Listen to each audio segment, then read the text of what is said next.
Shalom, peuple de Dieu, de partout où vous nous suivez, sur les ondes de la RTNC Kisangani, émettant sur la 103.0. Maintenant, c'est l'heure où vous avez l'habitude de suivre votre émission, La Voix de Christ et Tabernacle. La Voix de Christ Tabernacle, c'est une émission que vous suivez chaque mardi et jeudi à partir de 21h et chaque samedi à partir de 21h jusqu'à 21h30, chaque samedi de 19h jusqu'à 19h30. L'église Christ Tabernacle, c'est une église croyante du message du temps de la fin, située sur l'avenue Lakekisale numéro 1, dirigée par le serviteur de Dieu, le révérend Pasteur Samuel Osomba Ola Ojema, Marc 16 en action. Nous sommes encore là pour vous parler de la part du Seigneur. Au micro, c'est votre frère Fiston Maouka. Nous sommes en train de parler sur l'importance des prophètes dans les camps, de manière à propager le message qui nous a été donné à ce temps de la fin, nous apporté par le prophète de Dieu William Marion Branham, un prophète biblique confirmé par la colonne de feu. Que le Seigneur Jésus-Christ vous bénisse richement. Pour aujourd'hui, nous allons parler d'un petit sujet, mais qui va toujours cadrer avec notre idée principale. Nous parlons aujourd'hui sur les secrets de la réussite. Oh mon frère, ma sœur, c'est une occasion en or qui nous est donnée parce que vous avez eu à tenter dans la vie de gauche à droite à faire ceci, cela et que ça n'avait pas tenu. Aujourd'hui, nous vous apportons les secrets de la réussite. Si vous avez échoué, c'est peut-être parce que vous ne connaissez pas c'est quoi les secrets. Aujourd'hui, c'est un privilège. C'est un privilège d'écouter cette émission pour découvrir c'est quoi les secrets pour réussir, les secrets de la réussite. Sans plus tarder, nous lisons dans la Bible. Nous prenons dans 2 Chroniques 20. La Bible nous dit, les lendemains, ils se mirent en marche de grand matin pour le désert de Tekoa. À leur départ, Josaphat se présenta et dit, « Écoutez-moi, Juda et habitants de Jérusalem, nous aussi nous pouvons dire aujourd'hui, écoutez-nous, RDC et habitants de la ville de Kisangani, confiez-vous à l'Éternel votre Dieu et vous serez affermis. Confiez-vous en ses prophètes et vous réussirez. » Prions le Seigneur. Éternel Dieu Tout-Puissant, entre tes mains nous remettons ce moment, cette émission, cette parole qui sera prêchée. Laisse que le cœur qui va recevoir cette parole puisse être béni, délivré, éclairé, exaucé de tous ses besoins. Nous nous remettons à toi, bénis-nous, oigne-nous de manière spéciale, de manière à ce que tout celui qui suivra cette émission en direct ou à redifférer, peu importe ses problèmes, que tu lui apportes la solution, peu importe la maladie qui dérangerait son corps, que tu lui apportes la guérison. Bénis-nous, amène-nous dans les lieux célestes en Jésus-Christ, au nom du Seigneur Jésus-Christ. Amen. Que le Seigneur vous bénisse richement, que Dieu vous bénisse.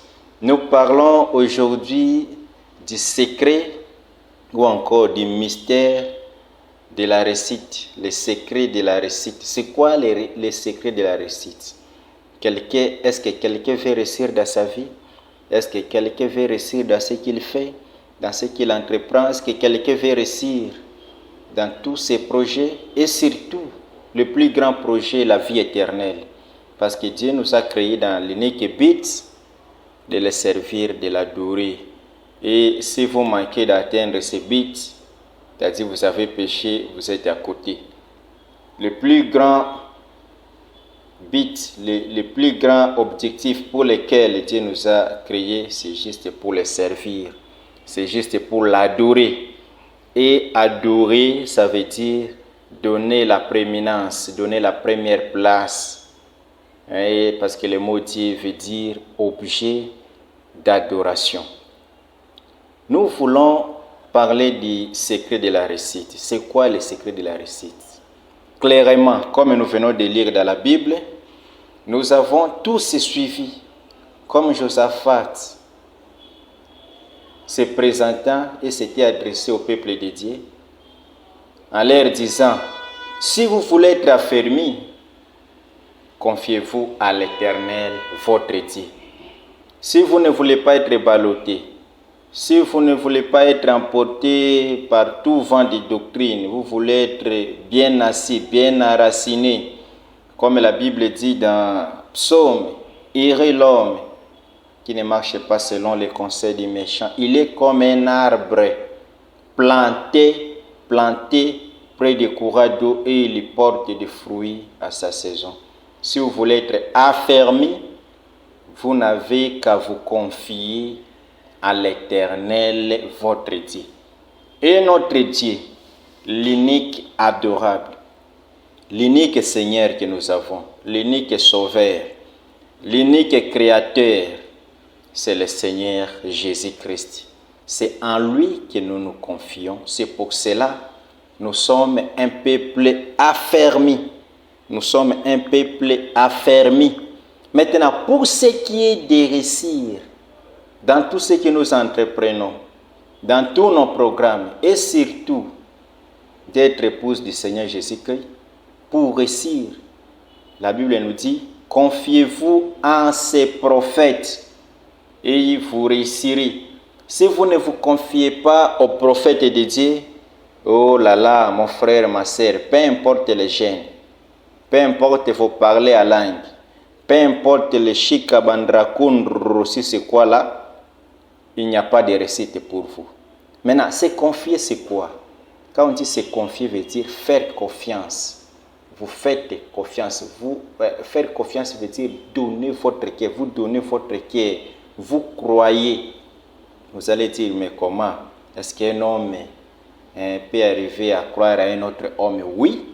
Et c'est la chose la plus difficile que Dieu ait jamais eu à faire, à réaliser, c'est d'amener un mortel, un homme, à croire à un autre mortel. C'est la chose la plus difficile.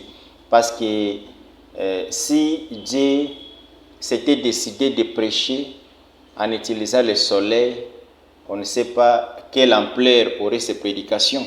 Mais Dieu n'a pas préféré apporter sa parole par le soleil, il n'a pas préféré apporter sa parole par les étoiles, il n'a pas préféré apporter sa parole par les vents, mais il a préféré prendre un homme, l'utiliser pour sauver les autres, pour aider les autres, pour bénir les autres, pour délivrer les autres. C'est-à-dire, Dieu existe, à qui nous devons nous confier pour être affermis. Les prophètes aussi existent. Nous insistons sur l'importance des prophètes. Se confier à Dieu, nous sommes affermis. Se confier, donc nous confier à Dieu, nous sommes affermis. Nous confier à ces prophètes, nous réussissons. Nous réussissons dans tout ce que nous entreprenons. Et ces modèles-là, vous allez les trouver tout au long de la Bible. Quel modèle? Le modèle d'avoir un Dieu, c'est Dieu qui a son peuple et qui traite avec son peuple au moyen d'un prophète. Ça, c'est un modèle de Dieu que nous découvrons tout au long de la Bible. Tout au long de la Bible. Dieu, s'il veut traiter avec son peuple à lui, il prend un homme qui le dote de la capacité, qui le dote des dons au calibre du prophète, et Dieu traite avec son peuple par l'intermédiaire de ses prophètes. Si je peux lire dans la Bible, dans Genèse 15, le verset 13, ici c'est Dieu qui parle à Abraham. Il lui dit, je lis, et l'Éternel dit à Abraham, sache que tes descendants seront étrangers dans un pays qui ne sera point à eux, ils y seront asservis et on les opprimera pendant 400 ans. Ça, c'est une promesse que Dieu a donnée à Abraham. Maintenant, malgré que les descendants d'Abraham seront dans un pays étranger et qu'ils seront asservis, ils seront des esclaves, ils seront opprimés, Dieu n'a pas dit qu'ils seraient là-bas pour toujours, mais il y a une promesse après 400 ans de les délivrer. Qui peut délivrer le peuple de Dieu si ce n'est que Dieu lui-même? C'est pour cela, en lisant dans Exode chapitre 3, on peut commencer avec le verset 7. Vous voyez que Dieu était descendu pour délivrer son peuple, mais la manière de Dieu de faire, au lieu que lui-même, le grand esprit, la grande colonne de feu, puisse descendre en Égypte et que Pharaon et tous les Égyptiens voient la grande colonne de feu, puissent voir un grand tourbillon, puissent voir un signe miraculeux apparaître dans les cieux et que Pharaon ait peur de manière à libérer vite le peuple de Dieu, mais Dieu n'a pas préféré traiter de cette manière. Il a préféré descendre et appeler un homme. Je lis dans Exode 3:7. L'Éternel dit, là il s'adresse avec Moïse, j'ai vu la souffrance de mon peuple qui est en Égypte. Suivez, chaque mot là-bas pèse. Chaque mot pèse. J'ai vu la souffrance de mon peuple, et non le peuple de Pharaon, et non le peuple de Moïse, et non le peuple de qui que ce soit, de mon peuple. J'ai vu la souffrance de mon peuple qui est en Égypte, et j'ai entendu les cris que lui font pousser ses oppresseurs, car je connais ses douleurs. Alors, au verset 8, Dieu dit, je suis descendu pour les délivrer de la main des Égyptiens. Oh, alléluia. Dieu lui-même est descendu pour les délivrer de la main des Égyptiens. Moïse pouvait dire, quelle chance, Seigneur. Voici le chemin qui mène en Égypte. Comme tu es descendu, va directement en Égypte. Je peux te donner même l'adresse de Pharaon et tu délivres le peuple. La Bible dit, je suis descendu pour délivrer de la main des Égyptiens, pour les délivrer de la main des Égyptiens et pour les faire monter de ce pays dans un bon et vaste pays, dans un pays où coule le lait et le miel, dans les lieux qu'habitent les Cananéens, ainsi de suite. Le verset 9, voici les cris d'Israël sont venus jusqu'à moi, et j'ai vu l'oppression que leur font souffrir les Égyptiens. Le verset 10, écoutez ici. Maintenant, va, je t'enverrai auprès de Pharaon, et tu feras sortir d'Égypte mon peuple, les enfants d'Israël. Oh, quel contraste! Dieu est descendu pour délivrer ton peuple de la main des Égyptiens. Qu'est-ce que Moïse a encore à faire là-bas pour que tu lui dises, maintenant, toi Moïse, va, je t'envoie, toi Moïse, auprès de Pharaon, et tu feras sortir d'Égypte mon peuple. Maintenant, qui fait sortir d'Égypte le peuple de Dieu? Est-ce Dieu ou bien Moïse? Que Dieu éclaire le cœur de tout et chacun de nous qui est en train de nous suivre maintenant. Posez-vous d'abord cette question. Est-ce Dieu qui délivre le peuple? Si c'est Dieu, oui. Pourquoi il dit encore à Moïse, toi, va, je t'envoie, tu feras sortir d'Égypte mon peuple? Est-ce que vous ne comprenez pas le partenariat entre Dieu et Moïse? Le partenariat entre Dieu et les prophètes? Parce que Moïse était un prophète. Donc le verset 11, Moïse dit à Dieu, qui suis-je pour aller vers Pharaon et pour faire sortir d'Égypte les enfants d'Israël? Vous écoutez, Moïse aussi a commencé à résister. Que non, moi je ne suis rien. Toi-même tu es descendu, va directement en Égypte. Le verset 12, Dieu dit, je serai avec toi. Alléluia. C'est ce qui a toujours été fait tout au long des âges. Quand Dieu envoie une personne, Dieu n'est pas comme nous les humains.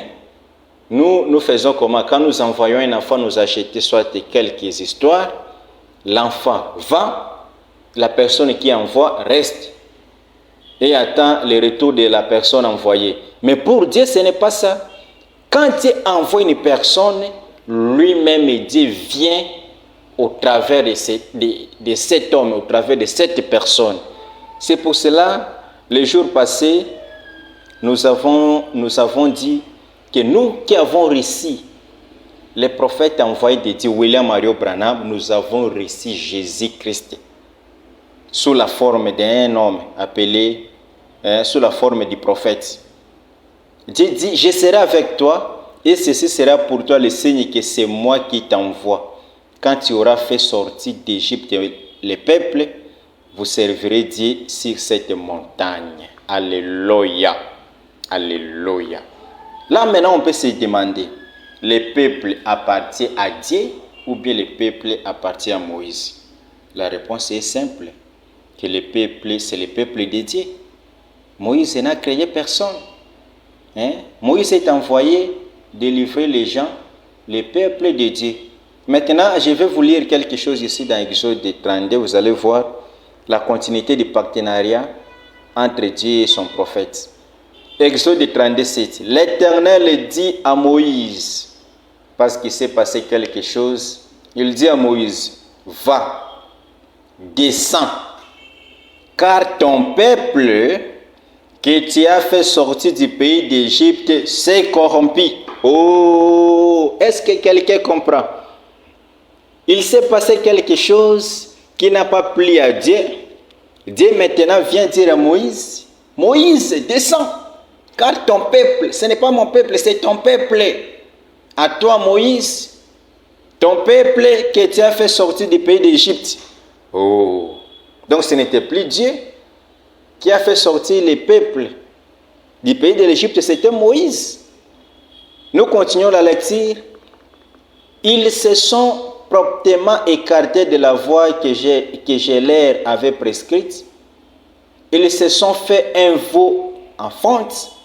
Ils se sont prosternés devant lui. Ils lui ont offert des sacrifices.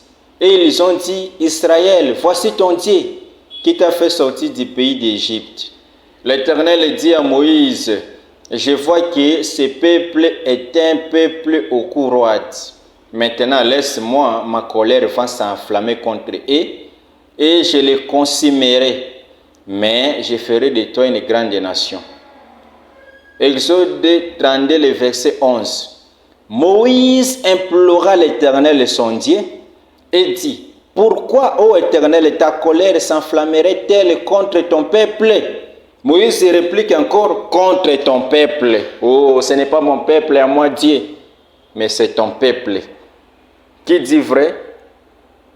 Ô Éternel, ta colère s'enflammerait-elle contre ton peuple que tu as fait sortir du pays d'Égypte par une grande puissance et par une main forte? Est-ce que quelqu'un comprend cela? Alléluia.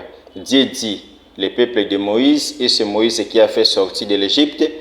Moïse aussi réplique, c'est le peuple de Dieu et c'est Dieu qui a fait sortir ce peuple de l'Égypte.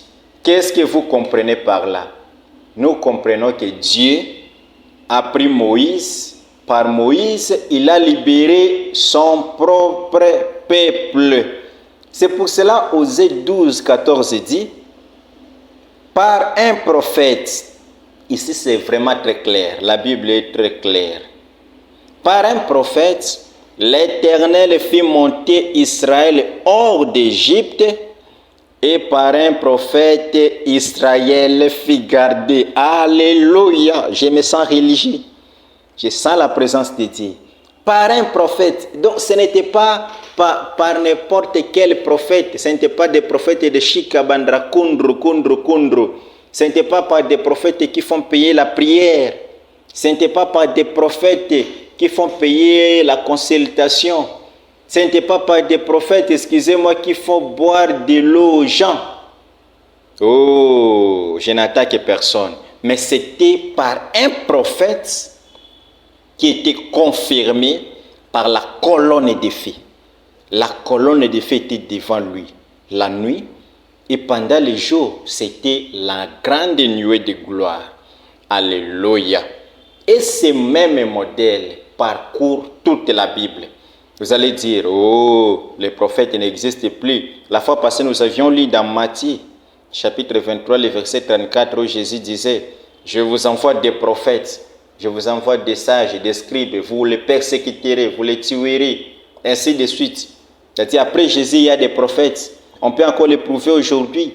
Nous lisons dans Actes, chapitre 11, nous prenons le verset 20.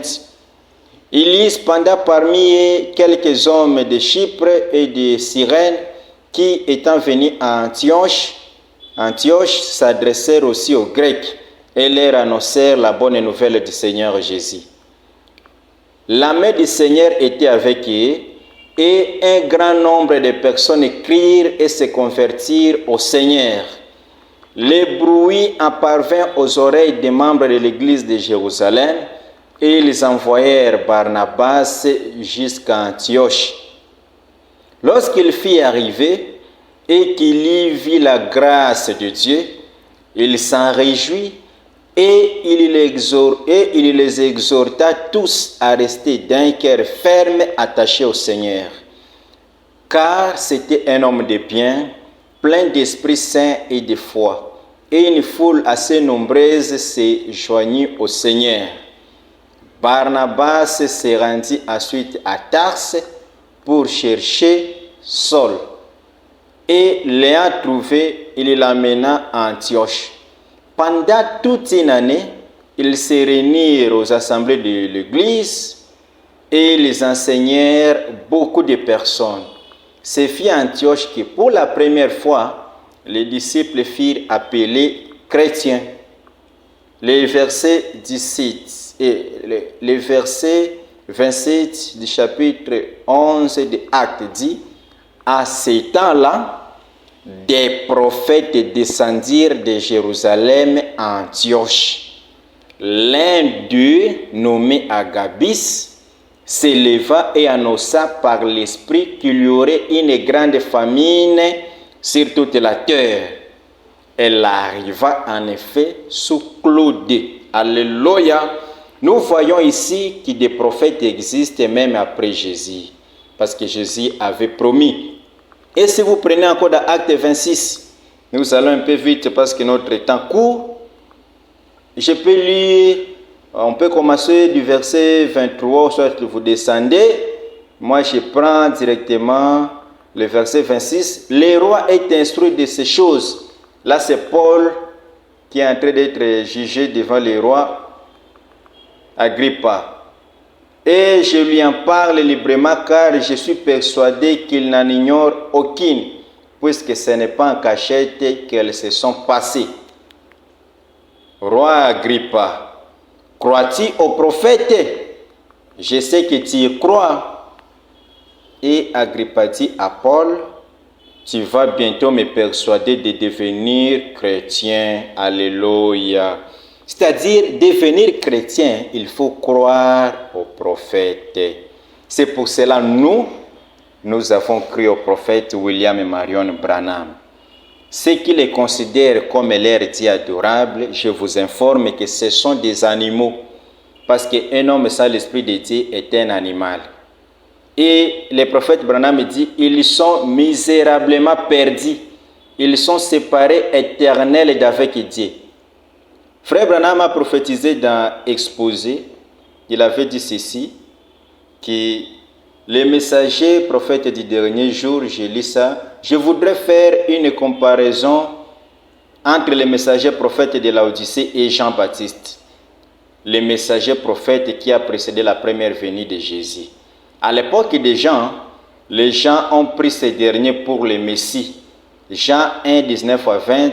Voici le témoignage de Jean lorsque les Juifs envoyèrent de Jérusalem des sacrificateurs et des Lévites pour lui demander « Toi, qui es-tu » Il déclara, et sans restriction, il déclara qu'il n'était pas le Christ. Or, ce messager prophète du dernier jour aura une telle puissance devant le Seigneur qu'il y en aura qui les prendront pour le Seigneur Jésus. Dans les derniers temps, il y aura dans le monde un esprit qui séduirait plusieurs et leur fera croire cela. Quand il se lèvera des faux prophètes d'après Matthieu, chapitre 24. Mais ne vous laissez pas prendre.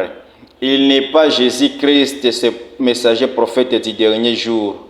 Il n'est pas le Fils de Dieu. Il est un des frères, un prophète, un messager, un serviteur de Dieu. Il n'a pas besoin de recevoir un plus grand honneur que Jean en a reçu quand il était la voix qui criait « Je ne suis pas le Christ, mais le Christ vient après moi. » Alléluia. Frère Branham n'est pas notre Dieu. Il est notre frère. Il est un serviteur de Dieu, un prophète confirmé pour cet âge de la fin, pour cet âge de la Odyssée. Notre unique Seigneur, l'adorable, par qui la vie éternelle est possible, c'est le Seigneur Jésus-Christ. Maintenant, si vous voulez faire partie de l'épouse du Seigneur Jésus-Christ au temps où nous vivons, pour participer à l'enlèvement, pour échapper à la grande tribulation qui est devant nous, vous devez croire au message du temps de la fin. Vous devez recevoir les prophètes que Dieu nous a envoyés à ce temps de la fin. Vous devez croire au Seigneur Jésus-Christ. Et pour être affermi, vous devez aussi croire, vous confier à son prophète William Mario Branham pour réussir dans tout ce que vous entreprenez. Que le Seigneur Jésus-Christ vous bénisse, que le Seigneur Jésus-Christ vous comble, que le Seigneur Jésus-Christ vous guérisse. Voilà le secret de la réussite.